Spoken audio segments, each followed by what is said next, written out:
M. Kamani. Bonjour, maman. Donc vous croyez aux États-Unis en exil? Mais vous me voyez ici, je suis à Kinshasa, vous mettez Poutine. Je suis venu voir ma fille, mes petits-enfants. Je suis à Kinshasa. Et pourquoi ces rumeurs?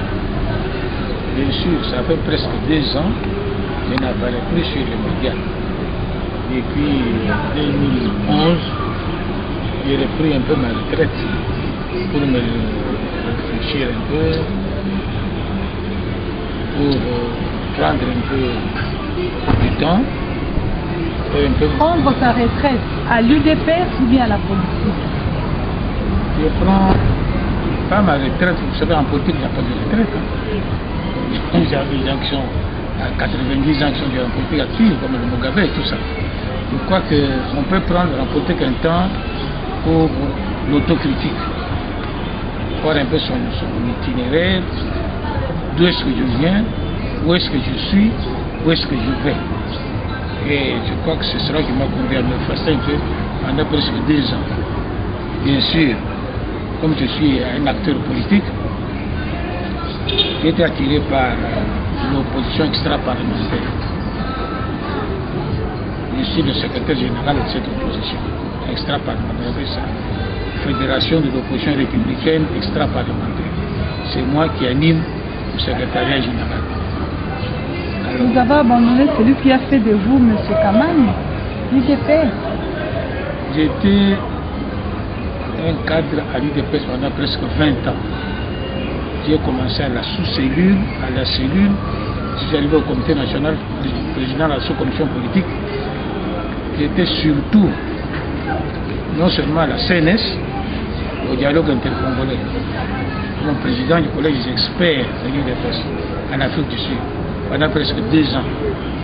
Après, j'ai fait le tour de l'Union européenne dans la délégation de 6 personnalités, parmi lesquelles Bomaza, le Massamba, etc. J'ai fait la Suède, l'Allemagne, la Belgique, la France, l'Italie et le Luxembourg. J'étais dans cette délégation comme doyen et comme juriste. Et après, je me suis présenté aux élections. J'étais retenu candidat par la commission de l'UDPS. Le président Sergi avait signé la liste des candidats officiellement pour Mujima. Et la lecture était donnée à un candidat. C'était applaudi par la base. Candidat député national. Candidat député national. En 2011. Il y a eu un cafouillage malheureusement. Et il ne va pas revenir sur les détails. Ça m'a fait tellement de la peine qu'un grand parti comme l'UDPS, quand son président national signe sur des cadres inférieurs pour aller trafiquer, vendre la place à un autre, etc., parce qu'il était trafiquant. Ça m'a fait mal. J'ai fait mon recours au président, un recours écrit, et ma femme lui a remis en main propre en Suède. Malheureusement, il n'y a pas eu de suite. Mettez-vous à ma place. Et comme je suis cadre politique, je vais quand même continuer ma lutte comme extra-parlementaire. Je ne suis pas député. Et là, les amis m'ont accepté rapidement, m'ont demandé d'animer le secrétariat général. C'est ce que j'ai fait. Tout ça, c'est le souci du pouvoir. Non, tout ça, c'est le souci de servir toujours de la manière à faire pouvoir notre pays accéder au changement. Si je reste croisé les bras comme j'ai fait pendant 2 ans, quelle sera ma contribution? Le pays est bloqué, comme vous le savez, et je devais donner ma contribution quelque part. Maintenant, je le fais dans le cadre des extra-parlementaires. Je ne suis pas le seul.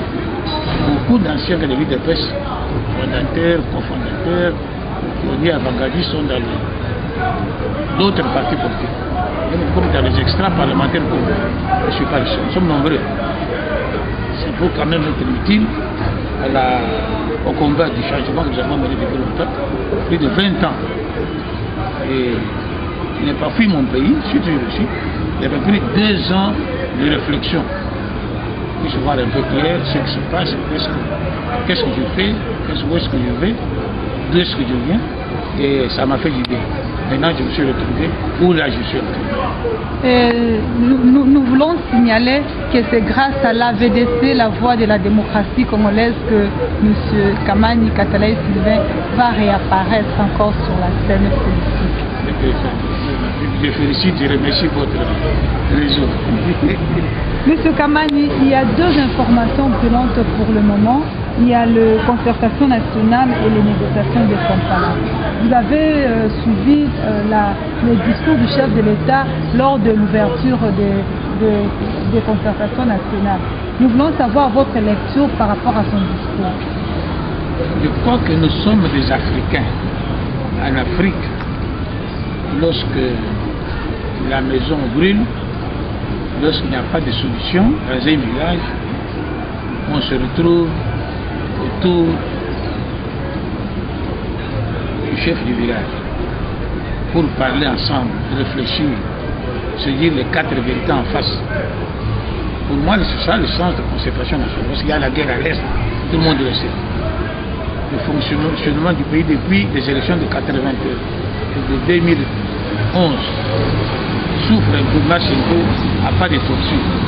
Donc il a fait choisir qu'il y ait un dialogue recommandé du reste par la communauté internationale et soit accepté par notre peuple au blocage politique et économique dont le pays souffre. Et je crois que l'ordonnance convoquant les concertations nationales était bienvenue. Malheureusement, pour nous, l'opposition parlementaire, extra-parlementaire, il y avait des préalables qui n'ont pas été complètement respectés, malheureusement. Mais comme on a dit, mieux vaut battre dedans que dehors. Voilà pourquoi c'était de notre sont entrés aux concertations nationales, d'autres ont refusé. Et je suis de ceux qui ne sont pas encore entrés en concertation nationale. Mais vous avez quand même suivi les discours du chef de l'État lors de l'ouverture. Ce que j'ai retenu dans ce discours, pour être optimiste, on a érigé un principe fondamental de consensus. Nous savons que la majorité présidentielle sont majoritaires au Parlement. L'opposition est minoritaire, malheureusement. Mais ce qui est intéressant, il n'y aura aucune décision majorité-opposition. Ce n'est pas consensus. Là, c'est une avancée positive très importante. Le consensus comme mode de décision. C'est très parce qu'il n'y a personne qui dira que voilà, la majorité s'est imposée, et une majorité mécanique, comme nous avons dit non. Ici, on se rattrape un peu. C'est une des conditions posées par l'opposition dans son conclave. Il faut qu'il y ait consensus comme mode de décision. Et deuxièmement, qu'il soit inclusif. Le pouvoir est là avec tous ses acolytes, l'opposition avec la société civile. Nous avions même souhaité que l'opposition, que les groupes armés soient représentés. Donc ce qu'on appelle les concertations nationales. De ce côté-là, c'est un peu aussi relativement positif. Et ce qui est un peu dommage, c'est que les commissions sont préétablies. Les bureaux au moins. Il fallait laisser les membres des commissions élire leur bureau. Deuxièmement, il fallait laisser aussi la plénière élaborer en toute solennité son rapport sur l'état de santé du pays, qu'est-ce qui va, qu'est-ce qui ne va pas. Donc, si le rapport doit passer par la hiérarchie, le président de la République, il y a des gens ont peur. Est-ce que ce sera le vrai rapport? Parce qu'on ne va pas le trafiquer, on ne va pas le toucher. Donc voilà un peu quelques critiques et quelques appréciations positives. Dans le discours du chef de l'État, il a parlé de la question relative à l'amnistie et aux mesures de grâce accordées à certains patriotes qui sont en prison. Ça aussi, c'est un point positif. C'est dans le cahier des charges de l'opposition parlementaire extra-parlementaire. Nous avions demandé au chef de l'État de prendre des mesures d'amnistie en faveur de prisonniers politiques et d'opinion. C'est ce qu'il a fait. C'est ce qu'il a annoncé au moins dans son discours. Et nous allons veiller à ce que ce soit réellement comme ça. C'est un point positif. Merci M. Sylvain Kamani. Je rappelle que M. Sylvain Kamani Katalaï, il est secrétaire général de l'opposition extra-parlementaire.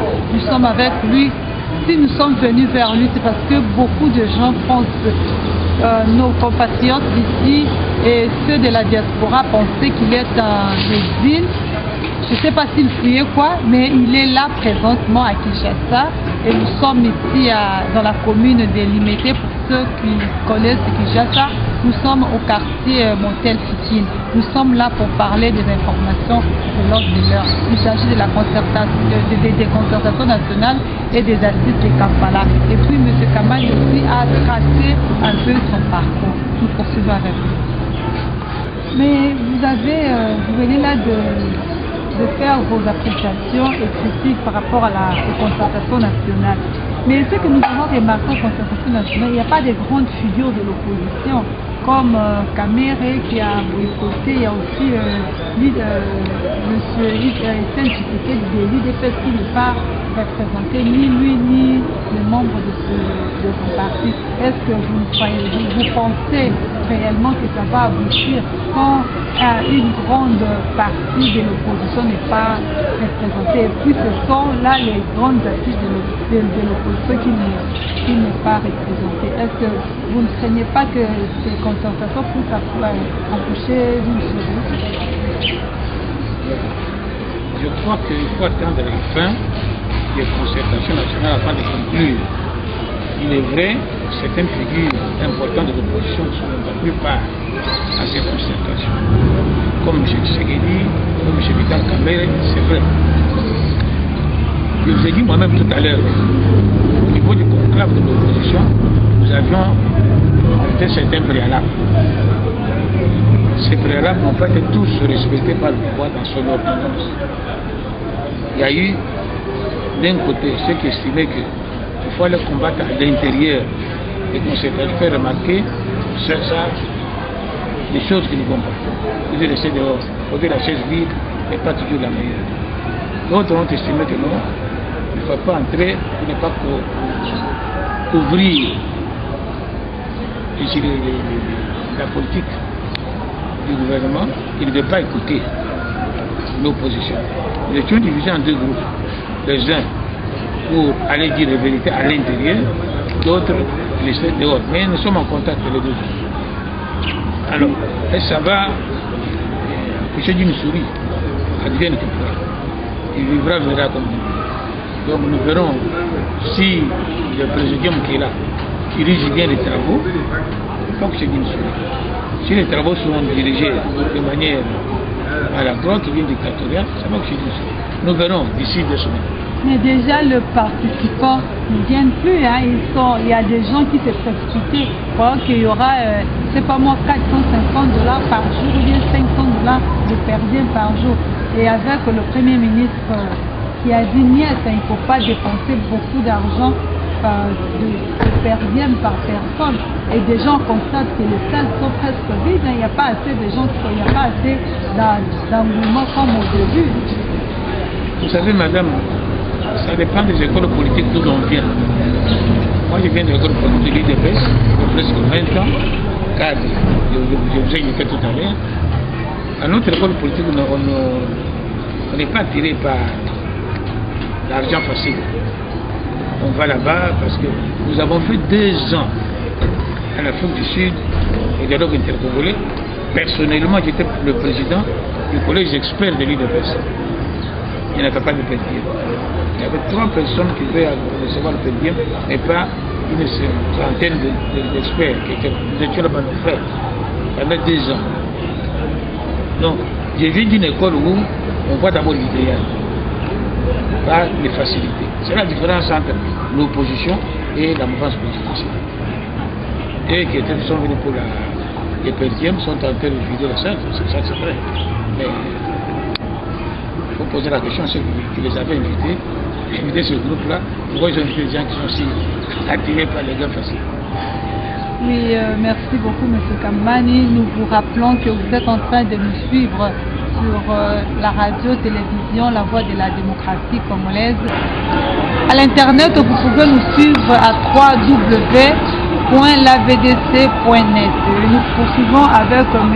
Sylvain Kamani, qui est le secrétaire général de l'opposition extra-parlementaire. Monsieur Kamani, nous venons de parler de concertation nationale et maintenant là nous allons aussi parler d'une autre information brûlante qui est les négociations de Kampala. Vous avez suivi les négociations? Oui, à Kampala, qu'est-ce qui se passe? Qu'est-ce qu'on peut attendre? La guerre qui s'est vue au Congo depuis presque 1 an à l'Est a forcé la communauté internationale et les partis M23 et le gouvernement à prendre à cœur la nécessité de chercher la paix dans notre pays, spécialement à l'Est. Voilà pourquoi il y a des négociations de campagne. Parce que la guerre s'est terminée toujours par un arrangement à la main. Toutes les guerres, même les guerres mondiales, par un arrangement politique. Ce n'est pas ça. Mais encore, il faudrait avoir la bonne foi à ces négociations. La bonne foi surtout du côté de M23. Ce qu'on attend, ils montrent la bonne foi.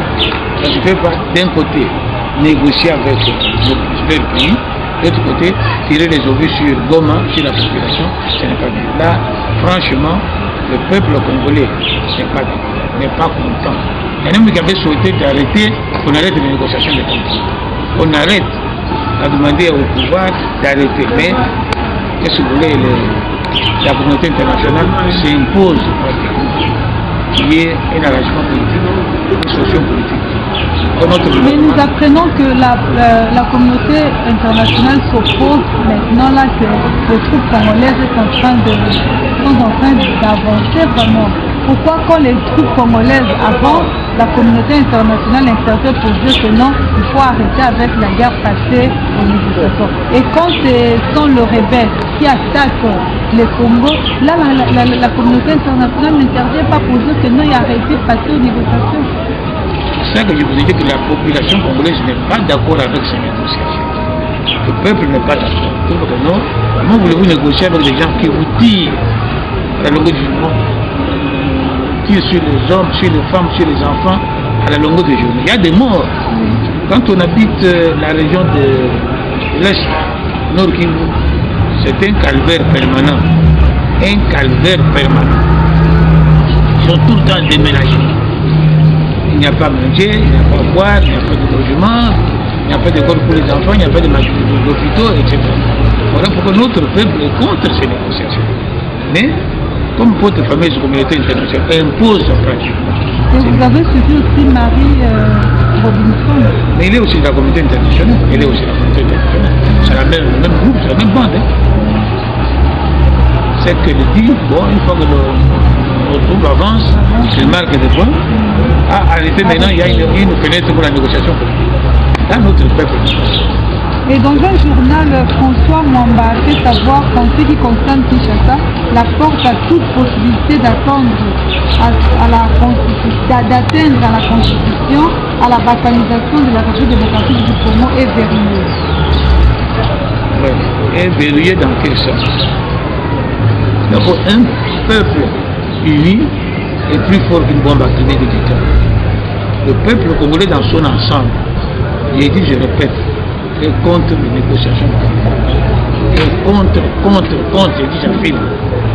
Et pourquoi à Kampala, le M23 va arriver finalement à la balkanisation du Congo, qui est plus des petites provinces. Pourquoi seulement la partie de l'Est? C'est là la partie la plus riche. Et ça va profiter au M23, non? C'est à leur parrain. Il y a les parrains de M23. Donc là, il faut que les Congolais veulent mourir jusqu'au dernier pour leur pays. Ce n'est pas possible que nous puissions accepter, à moins qu'ils déposent les armes, qu'ils viennent et solliciter, demander pardon au peuple et sur leur intégration dans le pays serait bien. Nous poursuivons avec François Mwamba qui a dit encore il n'y a plus de lieu, il n'y a plus lieu de discuter d'autres choses puisque depuis 8 à 9 mois tout a été dit. Oui, c'est ça que je vous ai dit. François Mwamba a dit le point de vue de la population. La population ne veut pas qu'on négocie avec eux. Ils ont négocié, ça fait longtemps. C'est toujours la même chose. Et c'est l'Ougandais qui est la vie dans cette année. L'Ougandais lui-même était avec le Rwanda, sont intéressés à l'Union. Qu'est-ce qu'on peut attendre de eux? J'ai dit si négociation il y a, c'était pour satisfaire certaines familles communautés internationales. Pour des raisons que le gouvernement connaît. Ici, nous sommes membres de l'ONU et nous sommes aussi membres de la communauté internationale. Mais pour moi, personnellement, comme pour l'ensemble de notre peuple, c'est une négociation presque inutile. Parce que la communauté a un parti pris pour le M23, pour le Rwanda, contre le peuple. Vous ne voyez pas qu'il y a un désordre. Ici à Kinshasa, il y a les négociations, les concertations nationales. À l'est de là-bas, les négociations de Kampala. Vous ne trouvez pas qu'il y a un désordre? Qui va aller à Kampala et qui va rester ici à Kinshasa? Dans ma tête, je ne crois pas de confusion. À Kampala, c'est pour faire cesser la guerre. À l'est, il y a beaucoup de guerre. C'est normal qu'on trouve une solution politique pour que ces gens-là se retirent du Nord Kivu et cessent de tuer nos compatriotes. Ici, les concertations nationales, ça a un rapport avec la gestion du pays. La gestion a conduit à avoir des guerres déclarées à l'Est. La gestion du pays est politique. Il n'y a pas de sorcières de la population. On gère le pays pour les morts. Parce qu'il n'y a personne qui vit comme il aurait souhaité. Je suis docteur en droit. Quand tu es licencié, tu es gradué, tu es professeur. Mais qui vit en rapport avec son rôle, ses compétences, sa formation? Personne. Sauf les hommes du pouvoir. Donc moi je crois que à Kinshasa, c'est pour voir le social de la population. Comment l'améliorer? Comment améliorer la gestion du pays sur le plan économique et financier, sur le plan de l'administration. Donc ça c'est important. Qu'on puisse faire la différence entre les concertations ici, si l'intention du président de la République c'est d'améliorer la gestion du pays, tant mieux. À Kampala, c'est pour faire cesser la guerre, qu'il n'y ait plus de morts à l'est tant mieux. Voilà les deux manifestations peuvent se compléter. Et pour sauver les vies à l'est et pour améliorer la gestion du pouvoir. Oui, nous quittons la politique pour parler social, comme M. Kamani vient de le dire. Ici, en République démocratique du Congo, il y a un problème, il y a une grève des hôpitaux publics et il y a des négociations entre le médecin et le gouvernement. Nous allons demander maintenant, nous allons nous retourner maintenant vers M. Kamani. Quel est votre point de vue là-bas? Les médecins sont en train de réclamer l'air dû. Et il y a grève, et vous savez s'il y a grève, les conséquences de la grève dans un hôpital. Il faut voir qui est à la base de cette situation. Si le médecin était bien payé, il vient de le dire, il n'y a personne qui est bien payé. Il n'y a pas que les médecins, il y a des infirmiers, l'administrateur des hôpitaux, même la territoriale, les militaires, personne n'est bien payé. Or, le pays, c'est un pays où il y a de l'or, du diamant, de catégorie, de l'uranium, qui est assis sur la richesse, sur l'or, mais la gestion laisse à laisser. Voilà pourquoi les médecins sont en grève. Tu ne peux pas les condamner. Et les conséquences sont malheureuses. Dans les hôpitaux, il n'y a personne pour aider.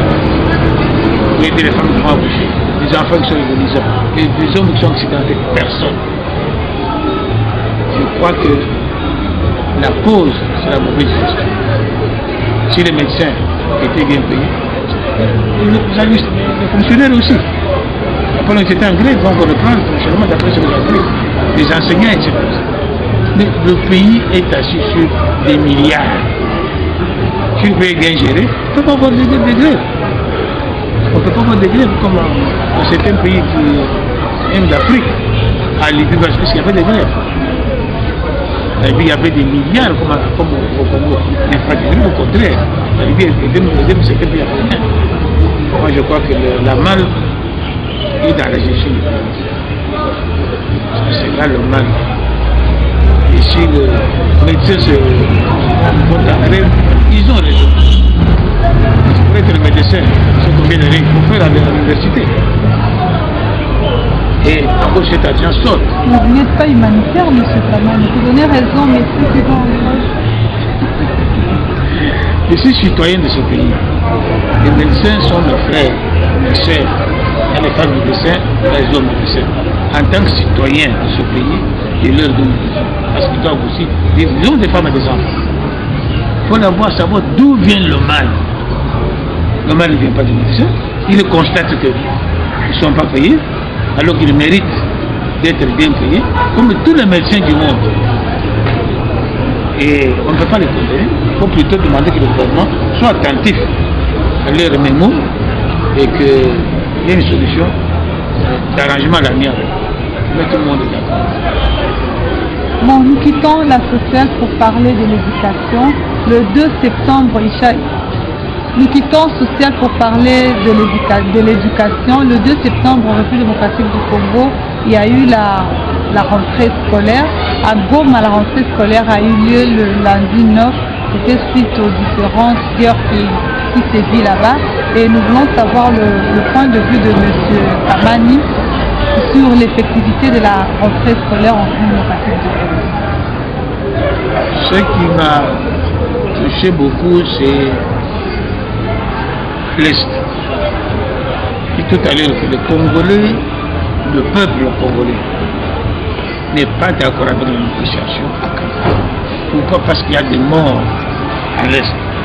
Chaque jour, il y a des morts. Il y a des viols de femmes. Il y a des déménagements sans cesse. Alors, comment voulez-vous que l'école rentre? C'est aussi la conséquence d'une situation politique que nous condamnons, que nous déplorons, pour laquelle il faut une solution rapide sur le plan de la négociation politique avec Kampala. Là, si Kampala doit produire des effets heureux, c'est entre autres stabiliser la situation à l'Est. Parce qu'à l'Est, ce sont nos frères et sœurs, à Goma. Ce sont nos frères et sœurs. Ils vivent au jour le jour. Et ce n'est pas bon. Donc je crois que la rentrée scolaire mal organisée, en désordre, c'est la conséquence de la situation politique que nous avons déplorée pour l'aide de la République. Tout à l'heure, je vous ai dit que personne sur le plan social ne peut être heureux. Parce qu'il y a le pouvoir doit faire un effort considérable pour essayer d'améliorer la situation du Congolais. Partout, la rentrée scolaire, c'était un casse-tête. Casse-tête. Pour les uniformes, pour les cahiers, pour les minervales. Sur papier, l'école primaire est gratuite, mais en réalité, les parents payent le minerval. Heureusement, je ne vous le fais pas dire. On va même contre la Constitution. Ce qui est gratuit, on fait payer aux parents le minerval et personne ne bouge pour condamner. Pour sanctionner, c'est les malfaiteurs du secteur de l'éducation. Mais comment on va bouger? Parce que c'est le faute d'effort. On va tirer sur eux. Vous savez, je vous ai dit que j'ai d'une école de personnes. Une école de courage, de la vérité. On dit la vérité, pas que ça. On a perdu combien de gens parmi nous? Les jeunes, même les vieux. Moi, j'ai fait combien de temps de prison de cachot à l'année? Combien de fois? Et si on a peur, on ne peut pas faire sauver la population. Et là, mon commandeur, il a fait combien d'années en prison? 27 ans. On lui a proposé le ciel et la terre pour ça. Il a dit non. À moins que mon peuple soit retrouve ses droits dans la liberté. Et quand il est sorti, donc les gens devraient savoir la lutte pour la liberté n'est pas une lutte de tout plaisir. Il faut se charmer de patience. C'est ça que je peux dire. Ce n'est pas le parent d'incitation à la haine. Non, c'est plutôt éducatif. Quand vous envoyez les gens dans la rue. Non. Mais c'est pour voir aussi si on a un gouvernement démocratique ou non. Si dans la Constitution, la grève est prévue, la contradiction est prévue. Mais quand les gens appliquent la Constitution, ils se trouvent punis, poursuivis, battus. C'est qu'on a un gouvernement dictatorial, c'est pas un gouvernement dictatorial. La communauté internationale a tiré des conséquences de ça. Donc, on ne peut pas empêcher le peuple d'exprimer son mécontentement. On ne peut pas empêcher, dans tous les pays du monde civilisés, même le pays d'Afrique, qui veulent accéder à l'évolution démocratique, acceptent la grippe. Même l'Afrique du Sud, il y a des grippes, parfois il y a des morts, mais ils continuent. Je donne l'exemple de Mandela. Il a fait 27 ans de prison. Beaucoup de ses camarades étaient tués. Lui était encore heureusement il est encore. Mais s'il n'était pas en prison, c'est lui aussi tué. Donc, on ne peut pas chercher à sauver les gens en envoyant ses propres intérêts personnels. Ce sont des risques qu'on prend. Les grèves de médecins. Et tout à l'heure, c'est leur droit parce qu'ils sont mal payés, les conditions de travail sont mauvaises. La rentrée scolaire, je dis aussi que les sociales, laissent à désirer. Et nous avons le courage de leurs syndicats et les encadrer pour la manifestation de rue.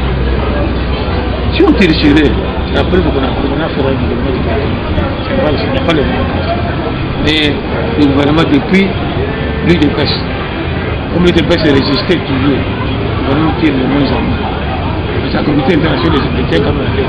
Là, nous avons essayé de sauver la population de ce tir facile du pouvoir sur les populations civiles. Vous venez là de parler de l'UDPS. Est-ce qu'on peut parler d'un opposant ici au Congo? Mais un opposant, c'est quoi? Un opposant, celui qui a une philosophie, qui n'est pas d'accord avec la manière dont le pays est gouverné en politique.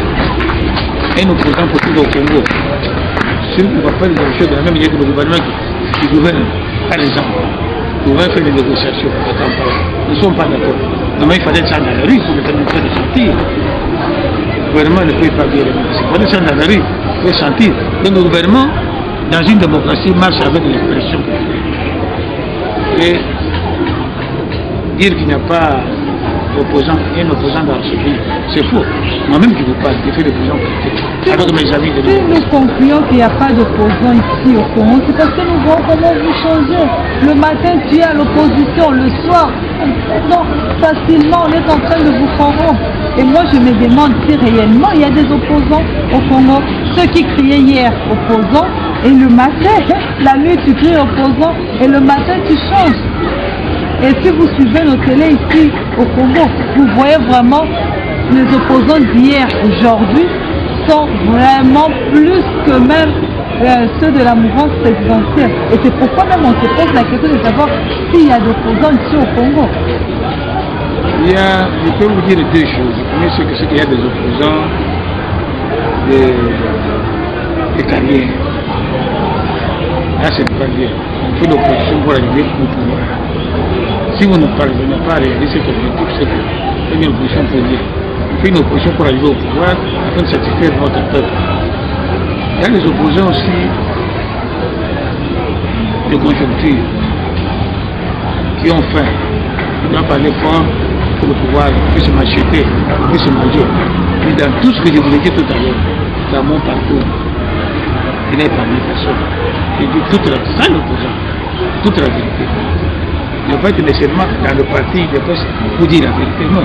Là où je suis dans l'opposition, ce ne sera pas la vérité. Je tiens le même discours. Nous tenons le même discours. Pour aller entrer aux concertations, nous avons fait là avec toute l'opposition. Et la manière de s'y prendre, nous avons divisé notre gouvernement. Faut-il le faire à l'intérieur ou bien à l'extérieur? Comme les programmes n'ont pas été acceptés formellement par le pouvoir, qu'est-ce qu'on fera? C'est un manque de stratégie politique. Mais dans le pays, il y a l'opposition. Il y a des oppositions. Il y a des oppositions. Je ne vais pas citer le nom de l'opposition.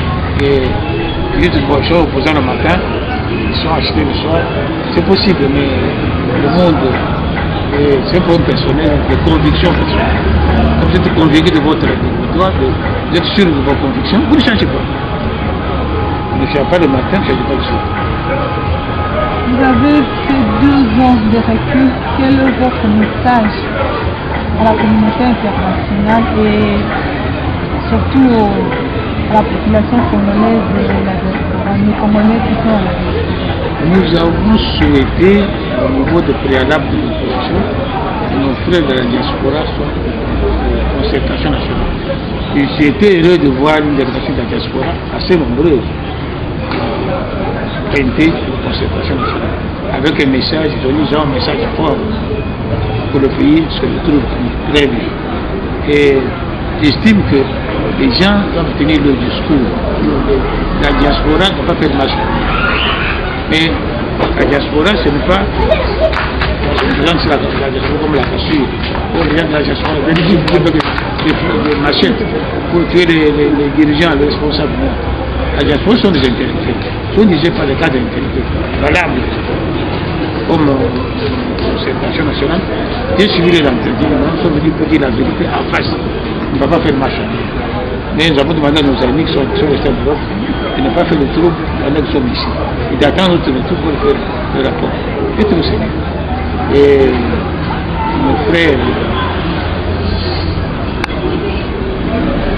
du Congo, je répète que quand vous défendez la vérité, il faut rester constant. Il faut rester constant. Quel que soit là où on vous place, quel que soit le parti dans lequel vous évoluez, il faut rester constant. Sachez que Kamani, il est le même. Hier, il a dit ça, aujourd'hui, il dit la même chose. C'est comme ça que moi je conçois les choses.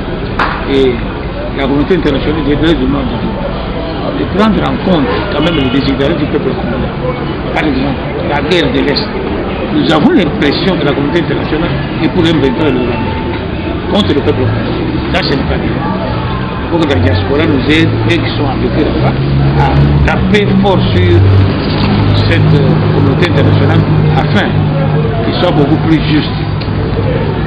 Qu'il soit beaucoup plus juste. C'est important. Et la communauté internationale, nous-mêmes en tant que pays, sommes de la communauté internationale. Mais ce qui gère la communauté nationale, c'est le Conseil de sécurité, où il y a 5 grandes puissances. Vous voyez que j'adresse le message qui le peuple congolais souffre et doit être juste. En fait, le peuple congolais juste, mais il ne doit pas être privilégié seulement et le modèle ougandais. La MONUSCO intègre le mécanisme conjoint de vérification des frontières. Vous avez suivi ça aussi? Pardon? Vous avez suivi que la MONUSCO intègre les mécanismes conjoints de vérification de nos frontières.